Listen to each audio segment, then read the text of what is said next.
Comme ça, un petit peu. On ralentit la marche. Oui. Et mon petit. Alors bonjour tout le monde, bonjour groupe de 745 collègues.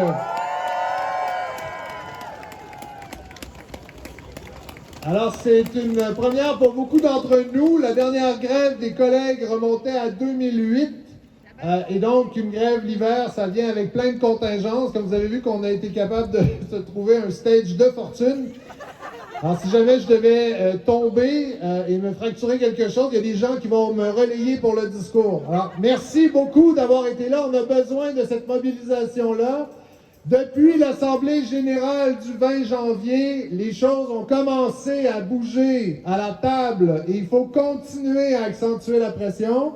On est résigné à faire cette grève-là. On espérait bien sûr ne pas avoir à la faire. On espérait qu'après la mobilisation historique du 20 janvier, le mois allait nous permettre de trouver une solution négociée. Ça n'a pas été le cas. On est encore loin du compte. Madeleine va venir vous en parler tout à l'heure. Mais il y a des choses qui commencent à bouger quand même. L'employeur a entendu le message et ce message est répété aujourd'hui. Alors merci à tout le monde d'être là.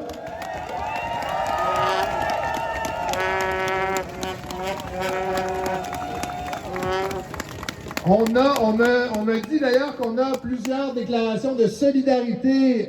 Ça, je le savais, mais là, on m'a dit que le SOL est là. Alors merci aux collègues du SOL qui se sont présentés avec nous.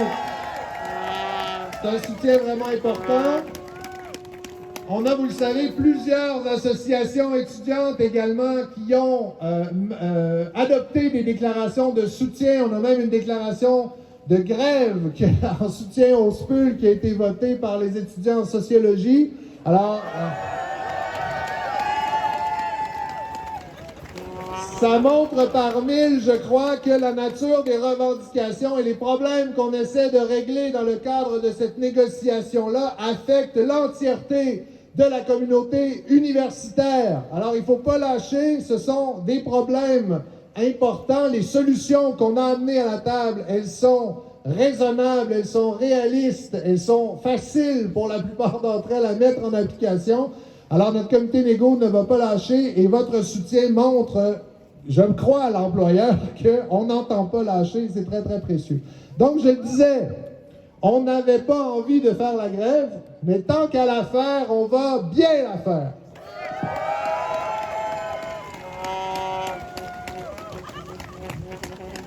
Les problèmes qu'on tente de régler, les problèmes qu'on doit régler dans le cadre de cette négociation-là sont trop importants pour qu'on les laisse s'aggraver. C'est là où je vais référer à mes notes. Et par ailleurs, je vais vous dire à quel point sur papier, là, avec de la neige fondante, c'est génial. Alors j'espère que je vais me retrouver. Alors, ces problèmes affectent notre capacité à mener à bien la mission d'intérêt public de l'université, de cette grande institution, de cette institution que nous aimons par ailleurs, l'Université Laval.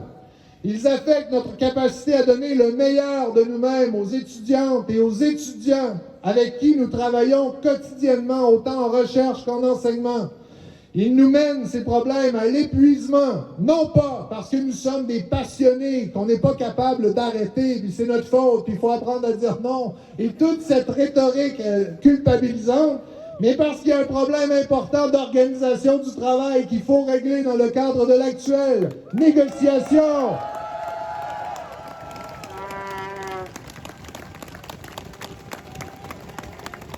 Le message qu'on a envoyé le 20 janvier dernier, il était clair, mais il était clair de chez clair. Mais là, on le répète à nouveau, on est encore plus nombreux que le 20 janvier dernier. Il faut régler le problème de surcharge de travail. Et pour ça, ça prend plus de collègues. C'est simple comme ça. L'Université Laval est la seule université au Québec à avoir vu son nombre de professeurs diminuer. Moins 11%, alors que la moyenne dans les autres universités québécoises est à plus 21%, ça doit changer. Ça prend du support administratif adapté. La convention collective doit prévoir des tâches dont nous n'avons pas la responsabilité. Il faut que les bottines suivent les babines et que donc, dans notre convention collective, on se lie les mains du côté de la direction de l'université pour assurer qu'on puisse se consacrer à nos fonctions professorale. On doit offrir des augmentations salariales à la hauteur de la réputation de l'Université Laval.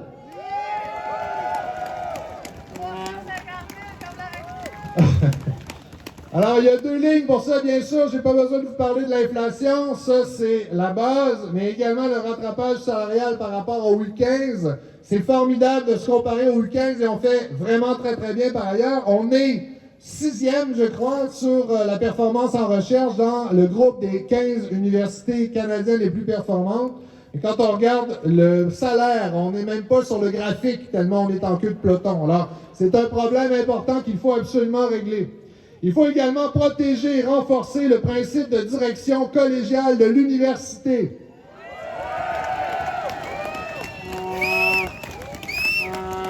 La collégialité doit être plus qu'une collégialité d'apparat, une collégialité où on se borne à envoyer des sondages, puis ensuite on se gargarise publiquement du fait qu'on a consulté, et dans les faits, il n'y a rien de contraignant, on peut faire absolument ce qu'on veut. Une véritable institution collégiale est une institution où l'ensemble de la communauté universitaire détermine les grandes orientations de l'université et le comité exécutif de l'université joue son rôle, c'est-à-dire d'exécuter les volontés de la communauté universitaire.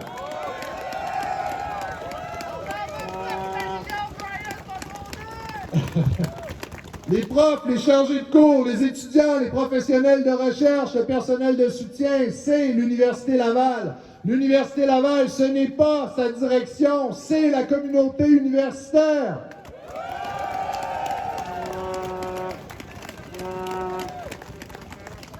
Je vais perdre la voix. La direction de l'Université Laval doit arrêter de se cacher derrière leur sacro-saint droit de gérance et l'application automatique des règles de financement qui ont été fixées par le gouvernement et permettre aux petites unités d'agir concrètement, aux collègues d'agir concrètement pour protéger les petites unités. Ça, c'est essentiel pour qu'on maintienne le statut d'université complète de l'Université Laval. Et finalement, il faut trouver des manières concrètes d'améliorer les garanties offertes aux collègues précaires et vulnérables. L'objet d'un processus de plainte, notamment dans le cadre duquel la direction s'érige en juge et partie, on doit y mettre fin. Alors, la question qui se pose, comment est-ce qu'on va régler tous ces problèmes? Alors, on sait très certainement comment on ne va pas les régler, et ça, c'est en envoyant un poème de Noël par année, ou encore en nous offrant des crèmes molles sur rendez-vous. C'est en améliorant concrètement notre convention collective, et ça tombe très très bien parce qu'on a justement dépêché une équipe de choc à la table pour défendre nos revendications. J'ai essayé de faire ce dernier bout-là en rimant, mais ça n'a pas fonctionné. Alors, ces membres du comité de négociation-là travaillent très, très fort depuis bientôt 1 an, en fait, pour améliorer nos conditions de travail. Je vous demande de leur accorder un traitement de rockstar!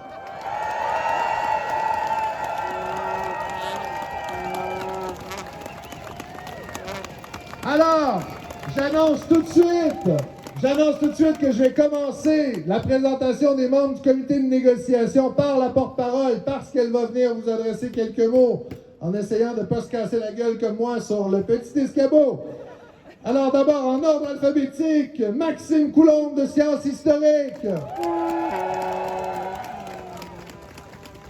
Laurence Godin de Nutrition, c'est ça? Pas ça, non, c'est quoi? Consommation. Sciences de la consommation, j'ai été mauvais, désolé. Et finalement, il n'a pas pu se joindre à nous parce qu'il travaille justement à d'autres instances syndicales, mais Vincent Joseph de pédiatrie. Et finalement, la porte-parole qui est aussi la secrétaire avec un grand S du comité exécutif, Madeleine Pastinelli.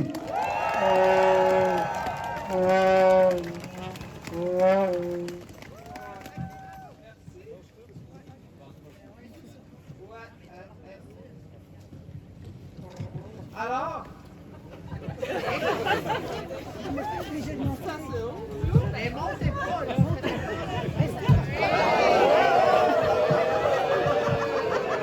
Qu'est-ce qu'on fait? C'est un Alors, je vais essayer de pas me planter, d'être aussi clair et audible que Louis-Philippe. D'abord, merci aux collègues, merci à tout le monde d'être là, d'être aussi mobilisés. Cette mobilisation-là est formidable. Je pense que c'est ce dont nous avions toutes et tous besoin, d'abord pour être capables pour nous-mêmes de découvrir ce qu'on aurait toujours dû savoir et ce qu'on n'aurait jamais dû perdre de vue, à savoir qu'on n'est pas seul et que le désarroi qu'on vit par rapport aux problèmes qui nous affligent, on n'est pas seul à le vivre, on ne devrait pas être seul à le vivre. Et on le constate à travers votre mobilisation, vous êtes nombreux, nombreuses.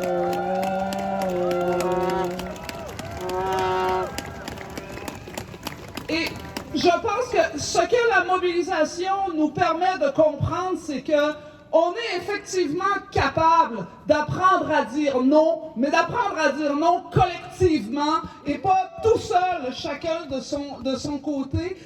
C'est ça à quoi on travaille dans le contexte de la négociation.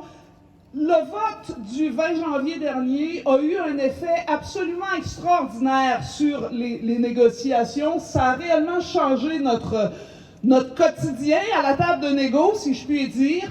On a, pour ainsi dire, réellement commencé à négocier depuis le 8 février dernier, quand l'employeur a entrepris de multiplier les rencontres. On a fait plus de chemin dans les 10 derniers jours qu'on en avait fait dans les 8 mois précédents.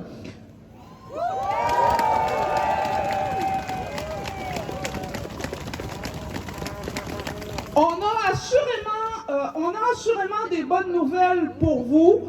On a réussi à aller chercher un certain nombre de choses, ce qui montre bien que la mobilisation fonctionne. Maintenant, on est encore loin d'avoir en main ce qu'il faut pour régler ou pour résoudre tous les problèmes.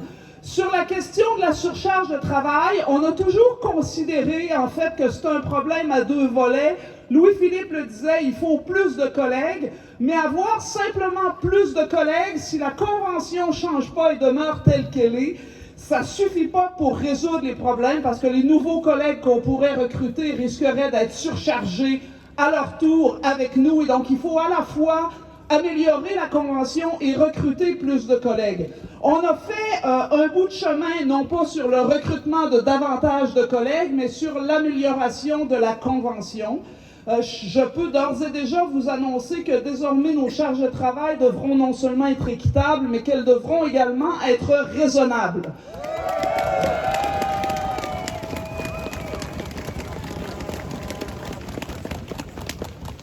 Il sera par ailleurs désormais possible, les responsables devront au besoin alléger, et c'est bien le terme qu'on a fait inscrire dans la Convention, alléger la charge d'enseignement des collègues pour tenir compte de l'encadrement étudiant et des autres responsabilités.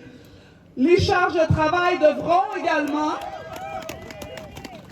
tenir compte des responsabilités familiales des collègues.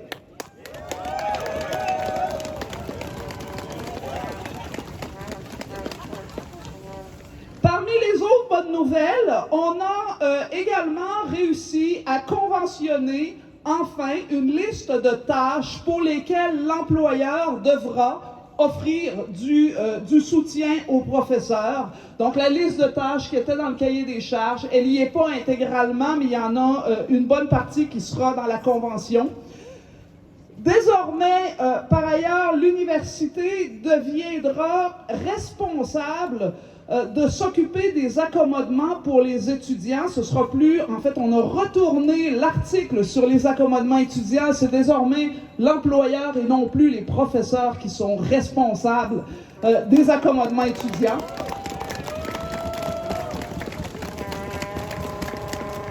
Et la dernière grande bonne nouvelle qu'on a annoncée, c'est que pour les professeurs sous octroi, auront désormais des conditions moins précaires que celles qui étaient les leurs, puisque désormais, pour les professeurs sous octroi, comme pour les autres, l'agrégation correspond à la permanence.